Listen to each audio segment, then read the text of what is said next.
because they paint this narrative, right, that like you're going into these countries to like free these people from like oppression and injustice and all this stuff, right? But like, were these people really that oppressed when you went in there?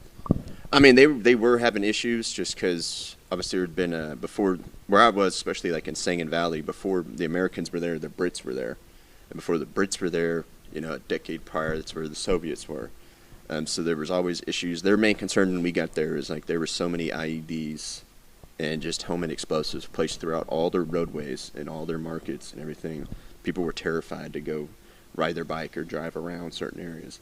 So we would go through and clear all that out for them and then kind of rebuild the road.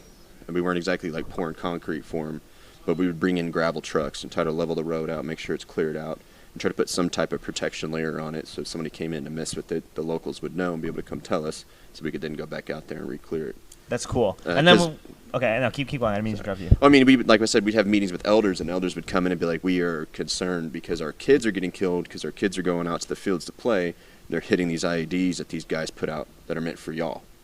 Like, y'all are supposed to be out there getting these bombs, not our children. And so it was the Taliban that was putting IEDs out on the roads? Yeah. And they were doing it because, different forces from different countries were occupying that land. Yeah. So they're like, it wasn't like generations, and they're just like, man, fuck these guys. Yeah, a lot of times too is like people think it's like we're in an area and the Taliban in that area are fighting us because they don't want us in that area. It's like these guys are fighters from foreign nations. They don't give a fuck about the locals there. So they're coming in. They're not always just trying to come after us. If they can't bully the local population into giving them cash for their crops and like growing poppy and shit for them, then they'll start doing it to antagonize and bully and try to terrify the local populace. So I kind of do understand now when you talk about the poppy seeds why the U.S. is paying the Taliban on the back end. Yeah. Because when these guys are growing those types of plants, I mean, you can make a lot to with poppy seeds. Yeah, well, if you look at it, and then we had an opioid epidemic and a whole bunch of shit. And if you look at it, it's because the increase of the opioids and opium and heroin and everything that was coming into the U.S. or around the world. The increase went up like 90% since the beginning of the GWAT. Yeah, and us being in these countries, it almost like serves as a buffer for this stuff to continue happening. Yeah.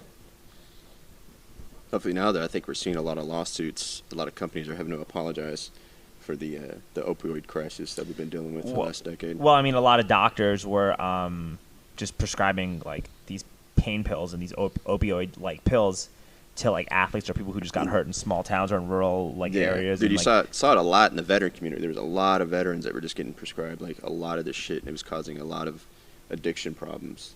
Especially with guys, you get a guy that like lost a limb or something, he's already going to be depressed for a while and have some issues with PTSD and like I said, depression, anxiety, all kinds of shit. So giving him a bunch of opioids is not going to be the healthiest thing for him. It's obviously one. That's correlation versus causation, but they're known to create addictions. And you got this guy that's going to have this kind of issue anyways. So now you're going to make him, he's going to have trouble sleeping. He's addicted to opioids. It's like, that's why the suicide rate's so high. And a lot of times because these guys are on several medications and they're all opioids. It's kind of ridiculous.